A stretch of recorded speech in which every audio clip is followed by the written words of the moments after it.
President Paul Kagame, who is also a co-founder of the African School of Governance, said that Rwanda's history offers Africa an important lesson on the need to strive for self-reliance as part of the solutions the continent needs in its mindset, outlook, and development.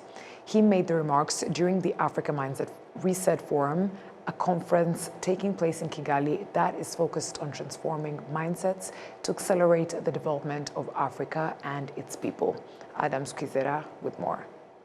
Forum brought together leaders and representatives from various sectors across Africa, including governments, the private sector, universities, civil society organizations, the media, and others. It was so largely attended by young people, including students from the Africa School of Governance. Francis Gatari, president of the Africa School of Governance, which organized the conference, said the forum is important for Africa because it demonstrates the willingness of young people to transform their mindsets in order to accelerate the change and development on the continent. Haile Mariam Desalegn, former Prime Minister of Ethiopia and one of the co-founders of the Africa School of Governance, said the idea behind is largely based on building strong governance systems in Africa that are responsive to changes and needs of the continent.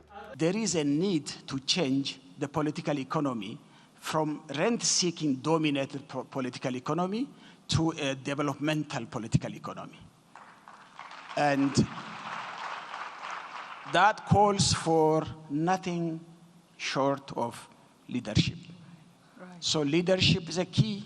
Therefore, there are a number of issues that we can mention, the mental setup or the mindset that has to be changed. But our future, even the current, rests on our young people.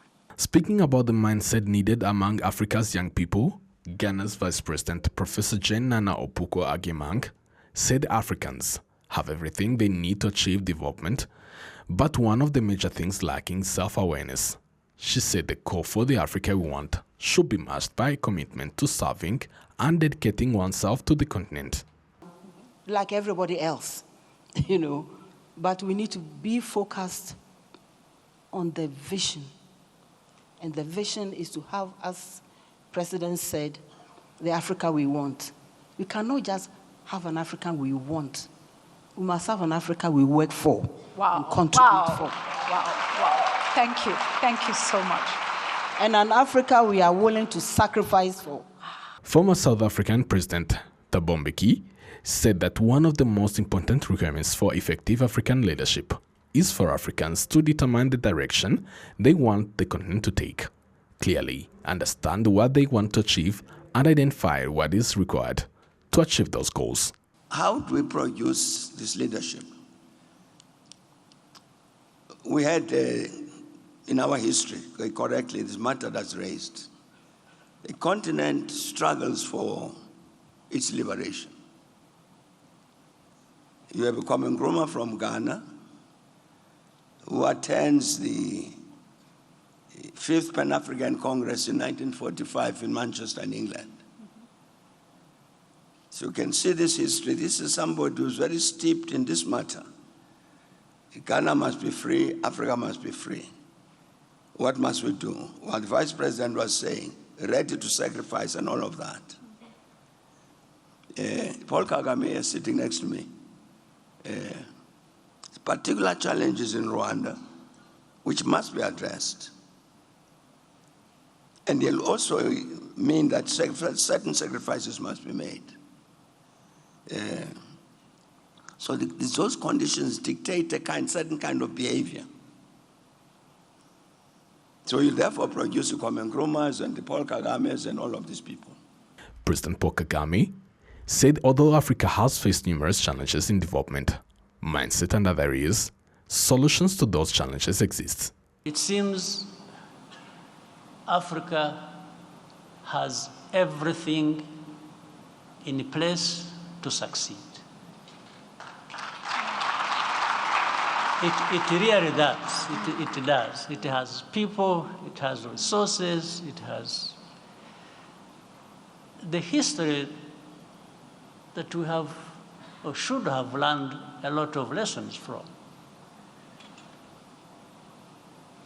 But looking back again, every day there are discussions about our continent, whether at the African Union or in other settings, and sometimes ourselves discussing, and sometimes other people discussing us.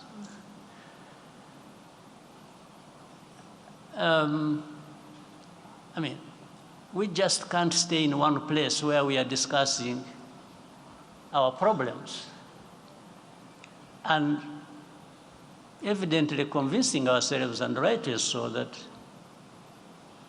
we have more or less all we need to be where we want to be at any point in time. But we are not there, we don't get there.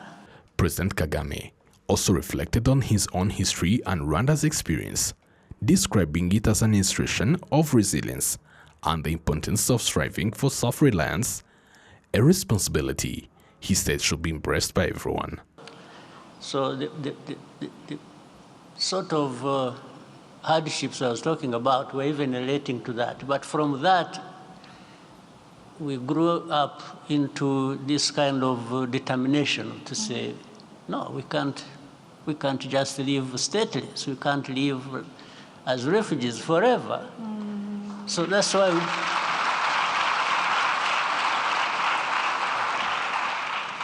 so the genocide in Rwanda had started long ago, in the early 60s. That's how I became a refugee with my parents. Some of my relatives did not have a chance to escape to anywhere. They were killed. That time, in the 60s. So the 94 one was just a repetition of what had happened over years. It was in the 60s and then early 70s and then 94. So some people, naturally, humanly, they could have lost hope and lost everything and gave up. Others, some of them were saying, well, in any case, I have nothing to lose. So let me try this one. If I lose a life as a refugee, I don't think I have lost much. But I had to build something that was, so I had to try to build a life that is worth something, and that one could stand up and fight for. The Africa Mindset Reset Forum 2026 held in Kigali was attended by more than 1,500 people in person, while other 6,000 participants followed the forum virtually from other 65 countries. Adam Squizera, RwandaTV News.